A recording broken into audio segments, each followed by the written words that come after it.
Jeff, switching over, because you did a lot of the early beta alanine work going back really several years. So the most common question I get is dealing with the dosing and avoiding paresthesia. That's one. The second most common question I get is, well, why can't I just take carnosine? So Dr. Stout, what do you think? Well, you could take carnosine, and as humans or as animals, humans are the only ones that have carnosinase in the blood. So we're going to break it down to histidine and beta alanine anyways. So what Harris found early on was that just supplementing beta alanine was the most efficient way of increasing, especially from a monetary standpoint, because carnosine is more expensive.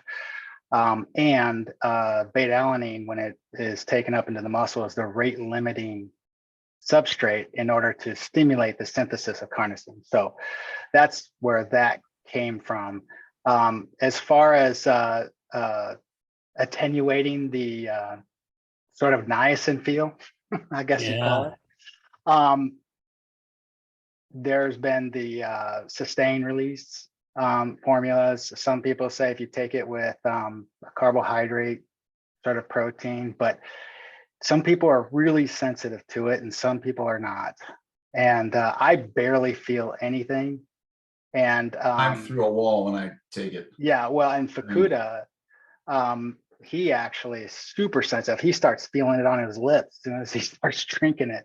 I get it forehead, neck, like I get it all over. So yeah, Tim, I'm sorry. I remember you saying you get it real easy, right? I get it. Yeah. If I take 800 milligrams, man, I feel it. Now, some people dig it, especially in sports nutrition. And that's what some smart formulators do, right? They put it in there in a pre-workout so that people can feel it and they feel something. They feel it working. They feel this point, they feel it working. So it's kind of clever. But, to Jeff's point, yeah, I mean, it's an impediment, especially when you need what, Jeff, about 180 or 200 total grams of material, like whether you put that, try to slam that into a 6-week period or a 26-week period, that's really about the amount it takes, if I remember right, to see a performance improvement if you're tough enough to push yourself that hard.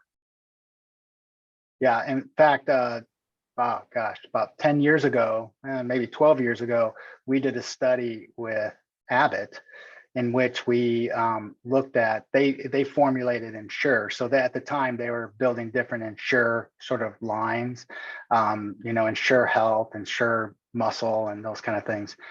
And they had one with beta alanine. And we did a study with folks over the age of 65. And one of our outcomes was, could they feel it? Could they feel a tingling thing? Because Abbott did not want anything. And so they had thought they had developed some sort of a matrix to kind of mask it.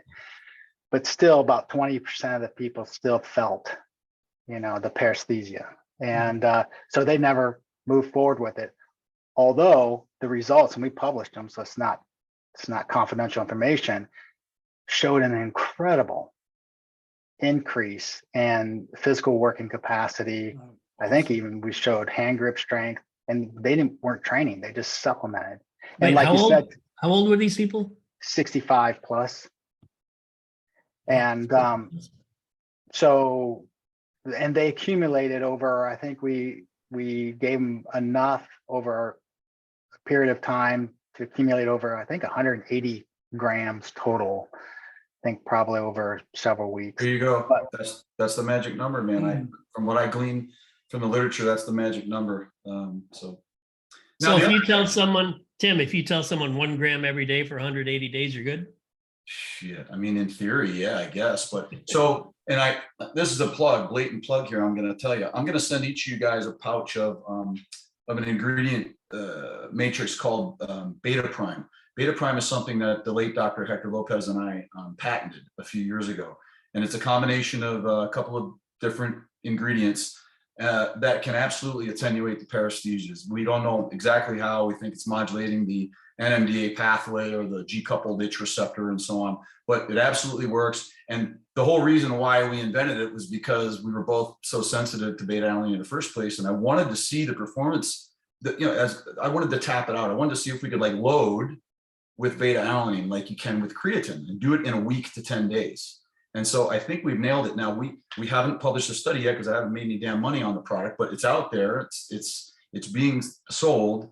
And I'm hoping that in the next few years, we can get some biopsy data and some performance data and correlate the two and show that what we think is happening is actually happening. But I'm going to send you guys some. So you tell me whether or not it's attenuating your paresthesias. Yeah, definitely But send it actually, over. back to carnosine. I think the only two, why would I take carnosine? Doesn't Roger Harris love carnosine? He swears that it reduces hangovers, swears it. Isn't that right? Really, hangovers. I don't remember. Now, if you look in the literature, obviously you'll see carnosine, number one, doesn't give you the paresthesias. And number two is good for brain health, right? It's thought to be good for brain health. So you can take it, you'll pay more, right? But you won't get the paresthesias, and you might improve your brain health from taking it. But yeah, I thought that was a funny aside that Roger told me. Maybe it was one time at an ISSN conference that it absolutely reduced his the severity of a hangover. So I don't know. I don't have any experience in that area, so I don't know. Well, there was a recent paper, I think it was Ralph Yager, who he wrote about either anserine or balanine. Are you guys familiar with those two? They're, cousins, I guess, to beta alanine. What are you guys' thoughts? Go ahead, Jeff. I'm much less familiar than Jeff is, I think. Uh, I know well, they're expensive. I know they're expensive. Yeah, they're more similar to carnosine than beta alanine. And in fact, we think that maybe it's anserine that is in the brain instead of carnosine, because we did a study several years ago where we did a non-invasive way of looking at carnosine changes in the calf, and we tried to look into the brain. And we didn't see any change, and primarily because we don't think the magnet was sensitive enough to pick it up, or that it wasn't carnosine that's actually in the brain. Maybe it's anserine. So we don't know. And there's very, very limited information on those other two compounds you just mentioned, Joey. The balanine? What about balanine? Yeah, I don't Are these know. are these like in certain mammals? Are they in high concentrations in mammals? I think balanine is found in the baleen whale, and that's why it's called. I might be wrong there, but I'm pretty sure that's it. So Interesting. Yeah. So there might be something there that could be a beta alanine, maybe alternative or replacement, or it sure would be nice for some innovation in the sports nutrition, category. We haven't seen a whole lot, in my opinion, come out. I mean, we have nitric oxide, right? I mean, that made its splash in like the 2000s, and everyone was chasing after it and so on. And listen, you got to be, I mean, I don't know about you guys, but some of those products out there that I've tried, they definitely enhance the, exercise-induced hyperemia, the pump response to training. And so stuff like L-citrulline and a couple of the others. So they're out there. But again, does that help with overall muscle hypertrophy and or performance improvements during resistance training is where the rubber meets the road. And that's less clear, in my opinion. So.